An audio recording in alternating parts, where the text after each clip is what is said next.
Good morning, everyone, and welcome to Unity of the Valley. It's my pleasure to lead you all in our opening song. Please stand and join me in singing "We Are One in the Spirit."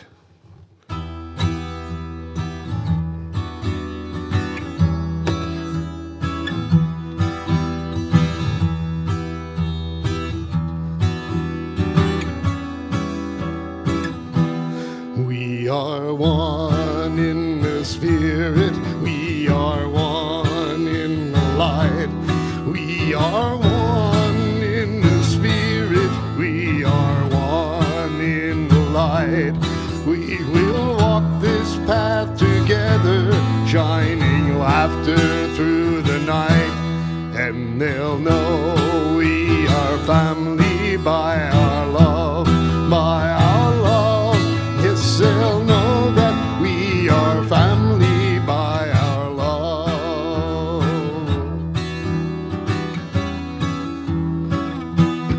We will walk this path together. We will walk hand in hand. We will walk this path together. We will walk hand in hand. And together we will spread our song of joy across this land. And they'll know we are family by our love, by our love. Yes, they'll know that we are family by our love.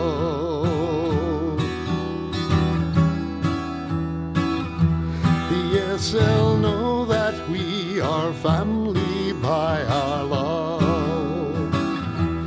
Yes, they'll know that we are family by our love.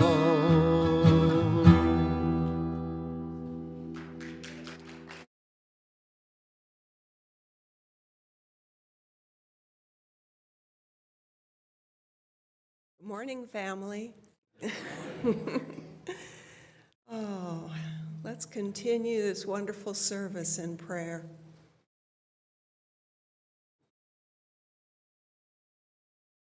We are so grateful to be here together in this space, and in this space that includes all the dear ones who are joining us online. In this space that includes all the dear ones that we hold in our hearts today. In this space, we are grateful. We're grateful for the music. We're grateful for every single person and the consciousness they bring to this Sunday celebration service. For in this consciousness together, we know that we can make all things new. We say, thank you, God, for this abundant good flowing forth and blessing us all. Amen. Good morning, everyone, and welcome to Unity of the Valley Spiritual Center here in almost sunny Vacaville, California. You know, rumor has it there's rain in the forecast. Yes, rain in the forecast. A few years back, I was driving with my two young granddaughters, and it was pouring down rain, kind of like what was happening yesterday evening. And I had planned like a picnic or something to take them on. And I was apologizing to them and saying, so sorry, I thought it was going to be a beautiful day, and we got all this rain. And there was this brief pause, and my 8-year-old granddaughter said, rainy days are beautiful too. And I felt like, like that was my line to teach them. But as we all know, sometimes the Christ vision of our little ones is much more acute than those of us older ones. And so it is each and every Sunday we like to have that Christ vision come up and light our Christ candle. And I haven't asked anyone to do it yet, so I'm going to do something different. So I see we've got Bree, we've got Mina, I saw Danica somewhere, and this young lady back here whose name I don't know. So I'm going to ask all of you to come up. We're going to light the Christ candle together. Can you do that? Of course we can. They're going to pretend to be reluctant, but look at, we got somebody running down. All right. And this is what we actually want to be reminded of when we think of the inner Christ spirit. Boundless energy, endless enthusiasm. Well, it's hard for everybody to light the candle. You know what we can do? There, right, wait. Mina, your turn.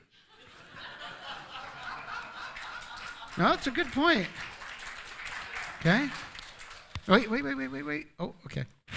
What's your name, young lady? Talia? Tyler. Okay, now Tyler's turn. That's a really good point. It's like if I invited everybody up to light the Christ candle, everybody should be able to light the Christ candle and let their light shine. Another. Like everyone else here, I'm here to learn. So thank you for that lesson. And now I'd like everyone to join me. You guys are going to stand here and we're going to give you your own special blessing. So together the words are on the board. You are beautiful children of God, perfect in every way.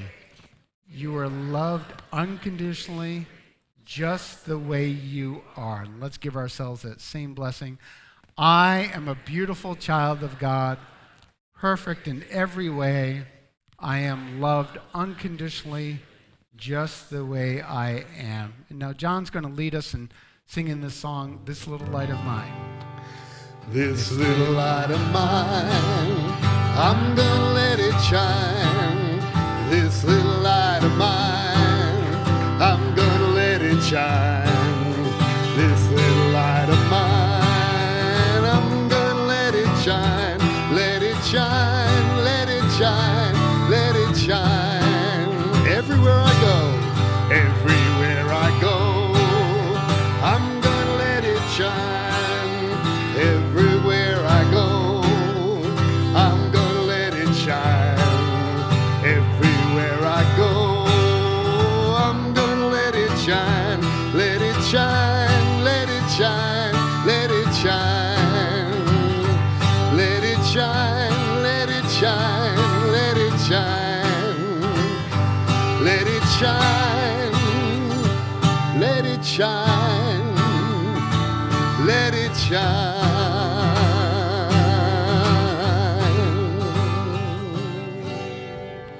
Well, thank you. That's the last time I do that, huh? Okay. All right. Welcome, everybody. My name's Paul Whitney. I'm your service assistant this morning. To my right is John Shin, whom we all know well. And to my left is Reverend Margie Brach. And if here, let's clap for Margie Brach first. And if my 2 years of high school German are still in there, Brach in German means broke, which means you came and you gave us a break in the cloud cover and break in the weather, so thank you for that. And that's why there are so many people here on a rainy, quasi-rainy Sunday morning and rainy weekend. Sometimes the rain makes us want to stay in bed. Kudos to all of you for getting out here and getting in the pews and being with us this morning. We really appreciate it. A few announcements. First, as we always do, we'd like to introduce our prayer chaplains. Pat Flores and Cheryl Potts are standing, and they have these beautiful white stoles, so you can easily identify them after the service. They're here to offer confidential prayer with you for anything that may be weighing heavy on your heart or a celebration you'd like to share. So please make good use of them after the service. Coming up April 27th, we've been announcing this each and every week, is our spring tea. And the reason why we like to announce it well in advance, this event usually sells out quite quickly. And if you are an able-bodied male here in Unity, we're usually tasked with serving the tea. So go dust the dust off that white button-down collared shirt that you haven't worn since you were an employee and get it ready for April 27th to be a waiter. Sacred Sounds is going to be here Sunday, March 17th, here at Unity of the Valley Spiritual Center. It's not listed up there, but those of you may know Renee Jenkins has been here many times with his healing music, the son of our late senior minister, Vic Jenkins, and his wife, whose name escapes me at the time. Can you help me? Jane. No, not that wife. The wife that's coming for Sacred Sounds. Renee and Janae are going to be here. So many of you know them. They're going to be hosting this event. So please mark that on your calendar. And then, we have more announcements than this. One big announcement is today is our annual meeting. And our annual meeting takes place once a year in February, and it's where we discuss the past year and what's ahead of us in the future. And we talk about really exciting things like the budget, any money expenditures that we need a vote on. So if you're a member, it's very important that you attend this meeting because we need a quorum of members to actually hold the meeting. So if you don't show up, we might not have a meeting. There'll be scandal and gnashing of teeth. So please, if you're a member, come. If you're not a member and you want to just see what's going on in the church, please do come. It's just that as a non-member, you won't be able to take part in any votes that may be taking place for board members or money expenditures that are quite significant. So it's not going to be here at 11:30. I almost forgot. It's going to be over in our social hall at 11:30. So please don't come in here. If you're in here and it's 11:45 and you're wondering, boy, they start late around here at Unity, it's because you're in the wrong place. Go over there where the refreshments are after the service, and we'll see you there. Okay, enough of that. Let's kind of gather together in prayer and together say our statement of faith. It's really the reason we're all here this morning. So together, there's only one presence and one power in the universe and in my life, God the good. Now John's going to lead us in song.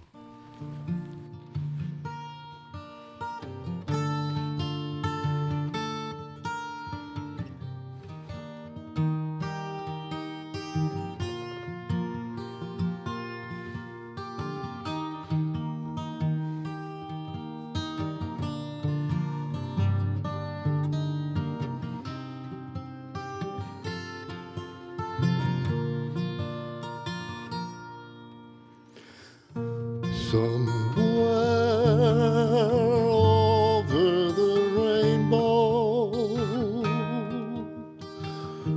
way up high,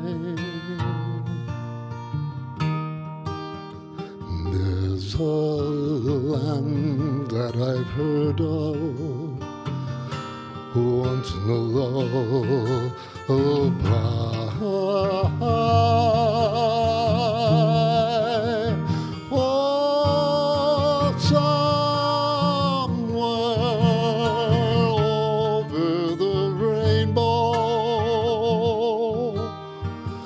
Skies are blue and the dreams that you dare to dream really do come true.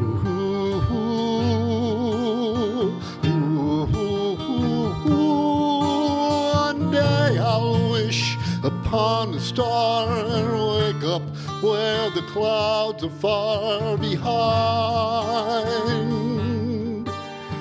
me, where troubles melt like lemon drops away up on the chimney tops. That's where you'll find me, somewhere over the rainbow. Bluebirds fly, birds fly over the rainbow. Why then, oh why can't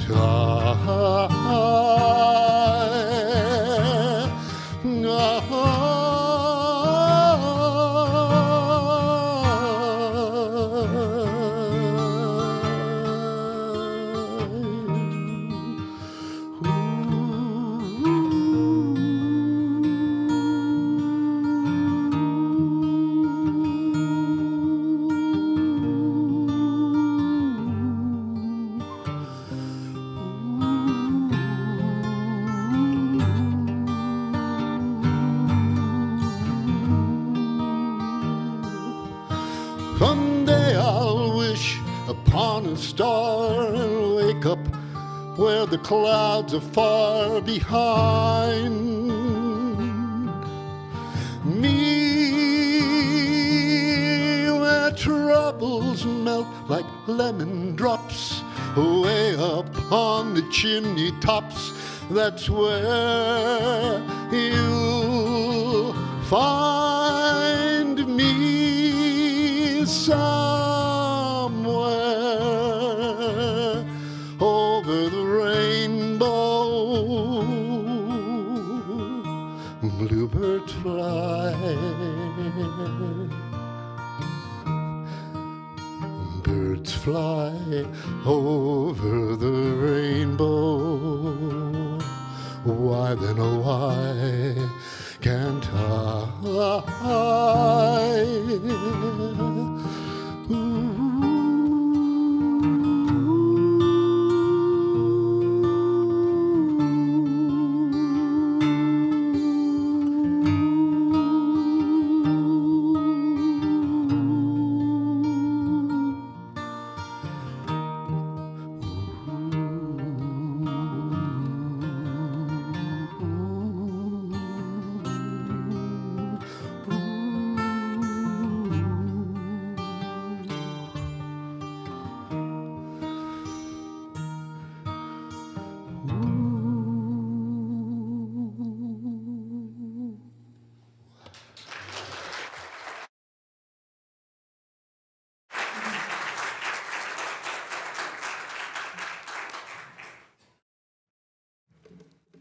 Wasn't that wonderful?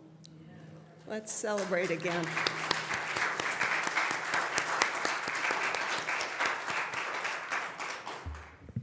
Wow.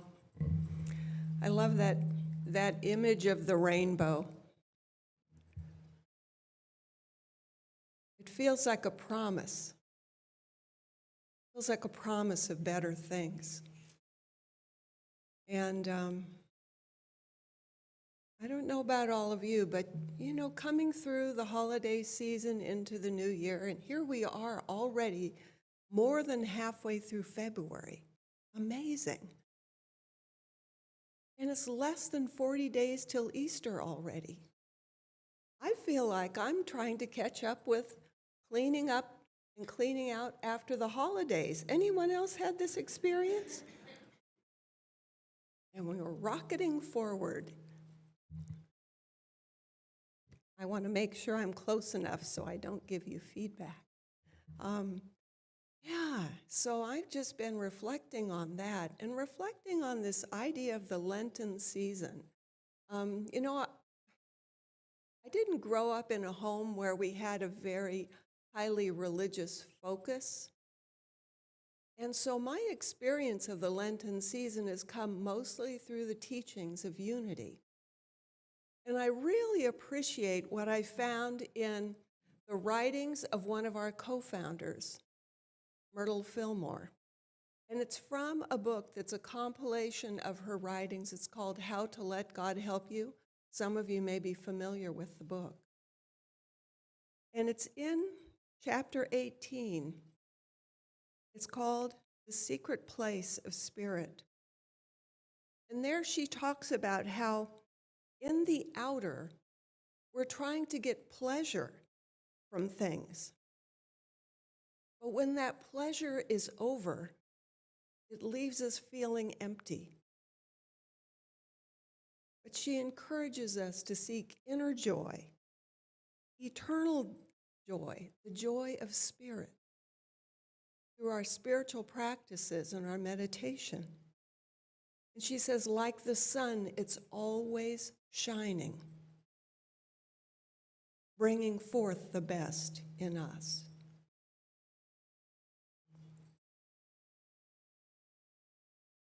Haven't we all experienced this? Where there's something that is outside of us that we've been really enjoying. And it's been great, and it's been a blessing. And then all of a sudden things change.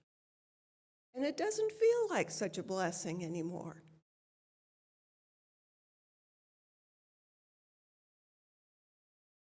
when we're able to gently release the things that no longer serve us, it opens the way for a greater joy. And I really appreciate what Unity has to teach us about Lent, because I've never gotten the message from a Unity minister that I need to deprive myself of anything. Not once. But I have been encouraged to take a look, and if there is something that's really causing me problems, even if it used to be my go-to and my friend and the best comfort of all, maybe I can start to gently let that go. Because when I can do that, it can really shift things for me, but also for the people around me.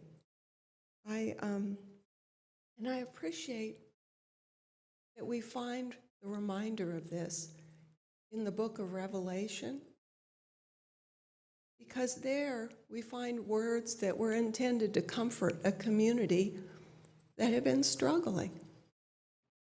And the words we find are, "Behold, I'm making all things new." All things new. My younger sister brings me so many spiritual messages. Sometimes they're through Facebook posts she finds, but this particular one was from when she was working as a manager at a Walgreens store in Sacramento. And she came over to see me one time, and she started telling me about this one customer. And this customer was on a schedule. I mean, really on a schedule. She would come in every 20 minutes on the minute, every day of the week. And she would buy either a bottle of water, a box of tissue, or a roll of paper towels. Never all together, only one at a time. She would always get a bag. She never wanted a receipt. She would not sign up for the rewards program. And she never said a word. It really stressed her out if there was a line or if she had to wait. The only time she said one word was when the debit card reader wasn't working. Other regular customers would come into the store, and they'd see her being herself in there, and they'd talk about what they'd seen in the neighborhood, because it was, it was a neighborhood store. And they said, she drives really fast through the streets to keep her appointment. And sometimes when there's been people blocking the road, she's driven up on people's lawns to get there on time. Well, the day came when she didn't show up. And some of my sister's employees, they were saying disparaging things about the woman. And my sister said, let's show some compassion here. She's probably our best customer. Well, eventually she came back to the store. But she was not who she had been before. She had gotten the help that she needed. And this just reminds me how many times in my life, the people around me could see that what I was doing and the patterns I was following weren't working for me long before I could see it for myself. Anyone else had this experience? Okay, yeah. But when things need to be different, life does give us signals. And there's a part of me that I wonder about that. I wonder about what it is in us that there has to be some precipitating event for it to change. I wonder. But I love the story I saw recently of a man named Bill. Bill Zimmerman. Now, he was born in 1941, and the very clear ethic that he was taught to put his life on the path of was work hard, do well, and be successful. And he loved it. He dove in. He was like a fish in water. And man, he was moving forward in his life. And, he became a very successful editor. He was the editor of Newsday and other big name journals, banking journals, and just all kinds of things. And he knew what he loved to do, and he loved to work. And there was a part of him that was kind of nagging at him, from the back of his brain, about maybe he should be doing more to help other people in the community. But he was busy with his work. He was providing for his family. He was taking care of employees. He was doing what he knew he needed to do. Until life started giving him roadblocks. He didn't like those roadblocks. He didn't want to have to do things differently, but they kept showing up in one form and another. And he found himself retired when he did not want to be retired. But he realized that he needed to seek out some spiritual renewal.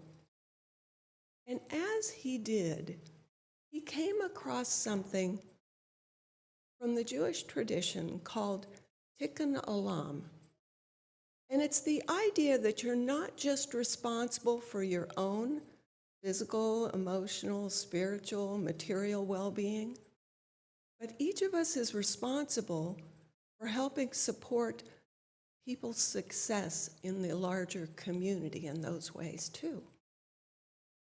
And he didn't really know how he could do that. So he did a lot of reading, and he started hearing and reading things that inspired him. And one of the things that inspired him was the story of Henri Matisse in his later years, and how when he was recovering from illness and struggling to do what he had done before, he was drawing birds, and he was making these paper cutouts and putting them together. And Bill realized, well, maybe he could go and he can take some art classes. And he did that. And he loved it. And he continued his reading. And he went back and he learned again how to play an instrument that he had played as a young boy. It was the recorder. And, and he was finding things that he enjoyed, but it didn't feel like it was everything it needed to be. But he realized he knew the English language really well. And there were a lot of people in the community around him who did not. And so he started teaching English as a second language. And then one day, as a part of his spiritual practice, he realized there might be a way to put together his love of art and his love of language in another thing that he loved, which was comic strips. And he wondered, what if people could, by making comic strips, learn the English language or learn a different language that wasn't their first language? And he and his spouse committed themselves to doing this. There were friends that said, no, this is not going to be good. You might lose your life savings. You might, all the things that might go wrong. But Bill and his wife knew that this was the path. Now, he had never done this before. His idea was to set up a website. That was totally outside the realm of his experience. And they kept working in the direction of it, though. He had a cancer scare. His wife did. And he was really terrified at times. Will he fail? Will he fail and lose all his life savings? But it kept coming to him in his time of spiritual reflection to do this thing. And it was in 2006 that the website was launched, free website called Make Believe Comics with an X. And upon launch, it was included over 12 languages and has been used by people all around the world.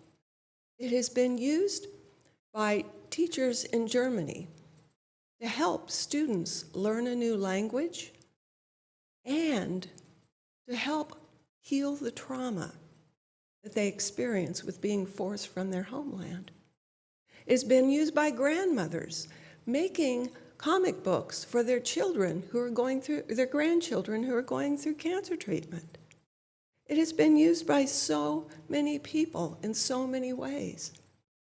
And Bill and his wife continue to hear from more and more people who've had their healing experience through make-believe comics. He didn't know he needed a change in his life until he did. But going to that secret place and listening, it brought it forward. All these blessings that continue to unfold for so many around the world.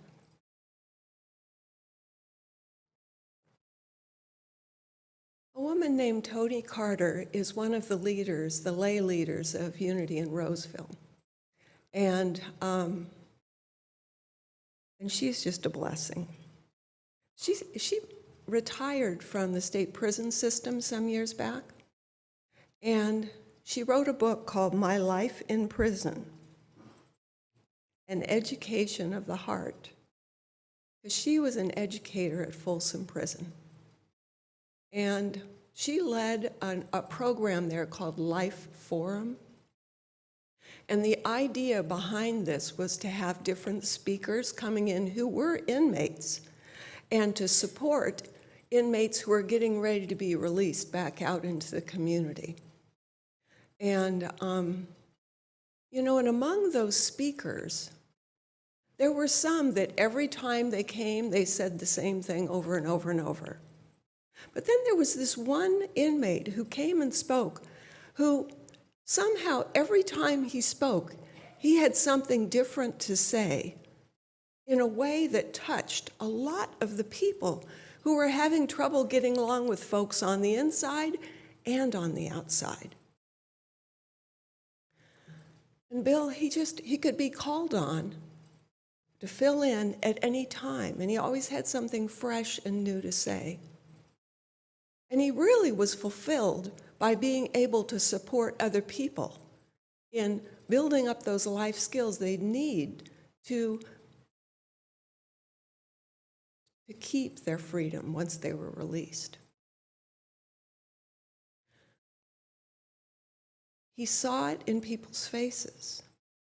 He saw the changes with the ideas and the spiritual guidance that he gave. Except this one person. This one person who went by the name of Outlaw, who came to all the meetings but always sat in the back and kept up a wall, an emotional wall, would not talk to anyone except his specific circle of people. And anyone who tried to get past that wall, it was very clear that that wasn't going to happen. And at a certain point, Bill just realized, well, people are going to hear what they're going to hear, and I'm just going to do my best. Well, one day when Bill was talking to that group, he talked about the F word, forgiveness. Not our favorite, usually. And in that setting, it was not an easy thing to talk about. But Bill started talking about if we have something we're not forgiving and we're holding on to it and we're carrying it around, it's like carrying a mule around on your shoulders. And with every negative, unforgiving thought, every time you build a bigger case about that in your own mind, it's like putting another pound of weight on your own shoulders, and that no one else even knows. It's not affecting them. You're not hurting them. You're just weighing yourself down. And they wrapped up that session, and off Bill went. But it was some days later that Bill was crossing the prison yard, just making his way peacefully across, and someone hollered his name all the way across the yard. And he knew instantly that that was Outlaw's voice. And Bill just stopped. And everyone else in the prison yard got quiet. The people who worked there, the people who were, imprisoned. And Bill just slowly turned around. And right there was Outlaw, without the usual posse. And Outlaw said, after you talked about that mule the other day, I went back to my cell and I tore up my list. And Bob said, what list? He said, it was the names of all the people who'd ever done anything wrong to me. All the people who didn't come to my aid when I needed them. All the people who had been mean to me. And Bill said, you tore it up? He said, yes. And Bill said, well, how does that feel? He said, it feels weird. For 12 years, I have been looking at that list over and over again, thinking about how I was going to take revenge on those people when I could. And he said, but I feel so much lighter. I don't need to carry that mule around anymore.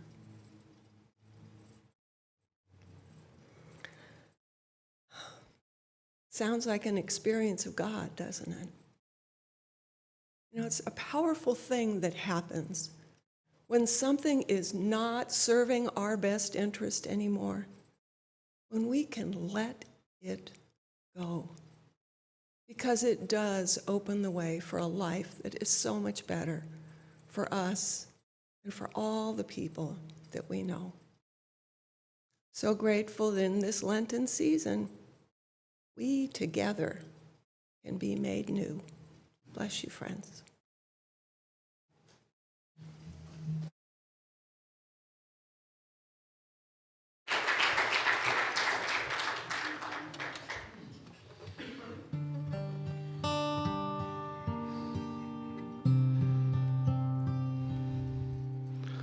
I am that I am. I am that I am. I am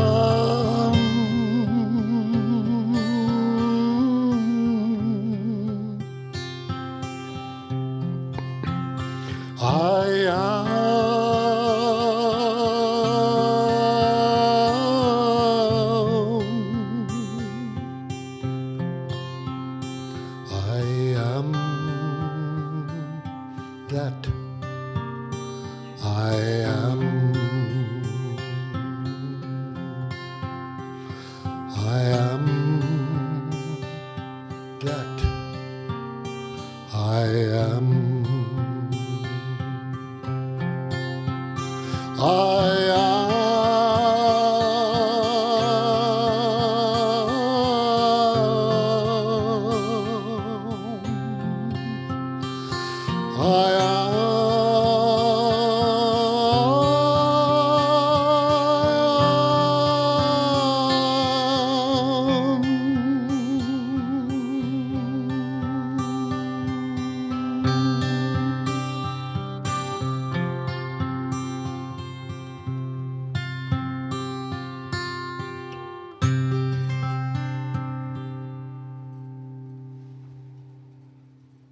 Thank you, John. And as we move into this time of quiet meditation, I do invite you to gently close your eyes. If you're comfortable with that, and if not, let your gaze be soft on anything that you see before you. And for those of us with closed eyes, let's let our gaze be soft upon all that lies within us. Seeing with gentle eyes. Seeing as God sees.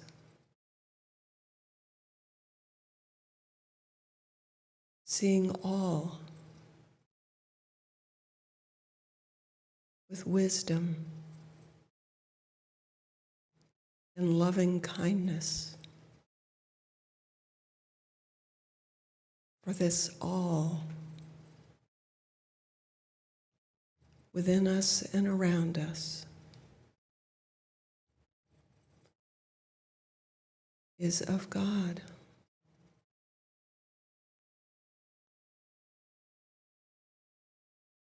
All the good and all that is here to be overcome. One presence, one power, the great I am.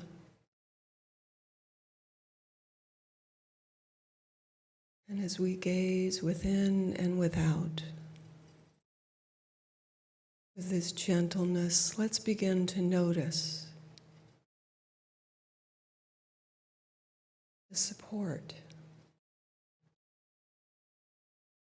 The support beneath us where we rest now. The floor beneath our feet. The seats, the seat backs supporting our bodies.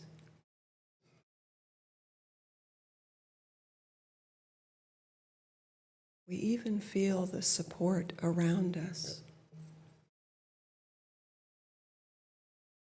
The support of this community. The support of our loved ones.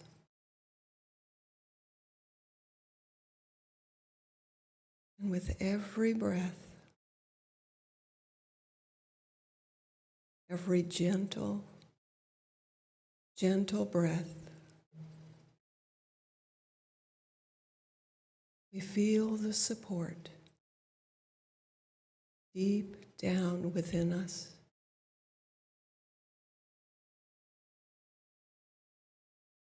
Ever present. Always active, with every breath we take, with every beat of our heart, present, active, supporting, and gently guiding us in all that needs to be revealed, and anything that can be healed. So we breathe into this support. We breathe into this knowing, trusting in the love, the wisdom, trusting in the silence.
And we are grateful, so grateful for all that we have seen, all that we have known and experienced in our lives, for all that has brought us here to this place and this time. For here we know that with all that has been, the best is yet to come. We say thank you, God, for this ever unfolding good in our lives, in the lives of our family, our community, and our world. Thank you, God, for this abundant good. Amen. I am that I am.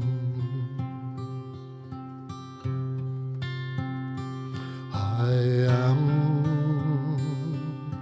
that I am.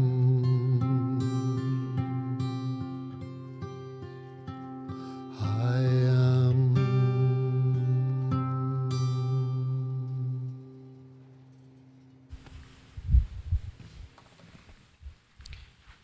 Our ushers are coming forward, and it's in deep gratitude that we acknowledge that everything that occurs here each and every Sunday occurs through the generosity of your spirit and your tithing of your time, talent, and treasure. And there are many ways in which you can give. You can volunteer for one of our great opportunities here at the church. There are many ways to give.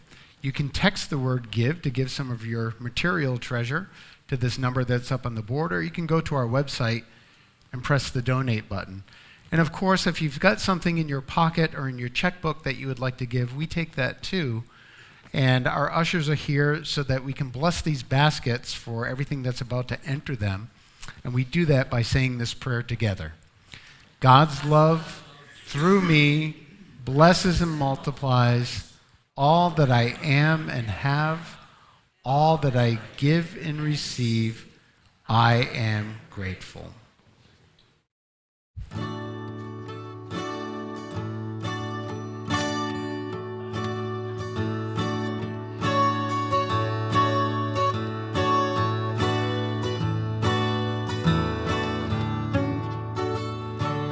I am so blessed, I am so blessed, I am so grateful for all that I have. I am so blessed, I am so blessed, I am so grateful, I am so blessed. Please join me. I am so blessed, I am so blessed, I am so grateful for all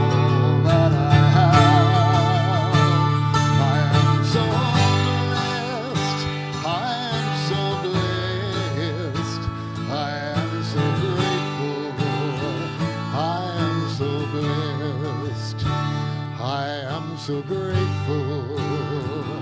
I am so blessed. We are grateful for all that we have, like this guy and this young woman. And I was always under the impression that voices faltered as we matured. But your voice seems to get better, even since I've seen you coming here. I don't know how that works. Maybe we can have you as a guest speaker to talk about reverse aging, the Benjamin Button effect of Unity of the Valley. So now we're going to ask everybody to stand as you're able, and you can hold hands or not hold hands, but we're going to form somewhat of a circle around our pews as we sing the peace song together. If you're not comfortable holding hands, please just respect each other's boundaries. We understand that we're still in cold, flu, and COVID season.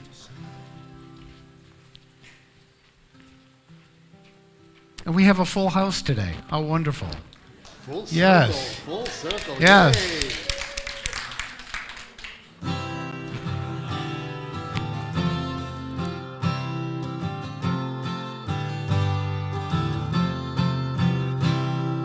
Let there be peace on earth, and let it begin with me.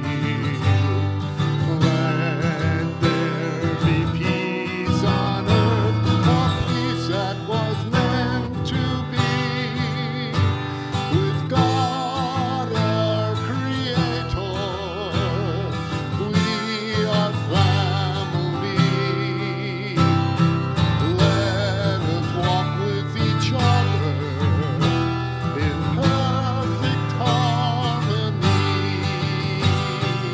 Let peace begin with me. Let this be the moment now.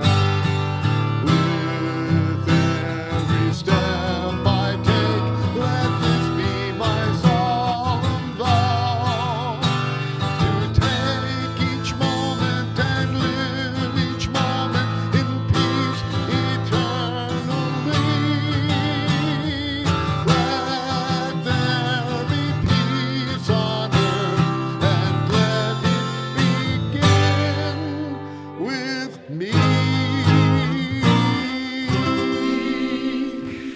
The light of God surrounds us. The love of God enfolds us. The power of God protects us. The presence of God watches over us. Wherever we are, God is. We are one holy family. We celebrate our oneness and honor our diversity. I feel God. God, I know God, and I am made new. So let's go forward throughout our week with that, holding that in our hearts, but let's go forward right now over to the social hall where the annual meeting will take place after some refreshments. Thank you for coming.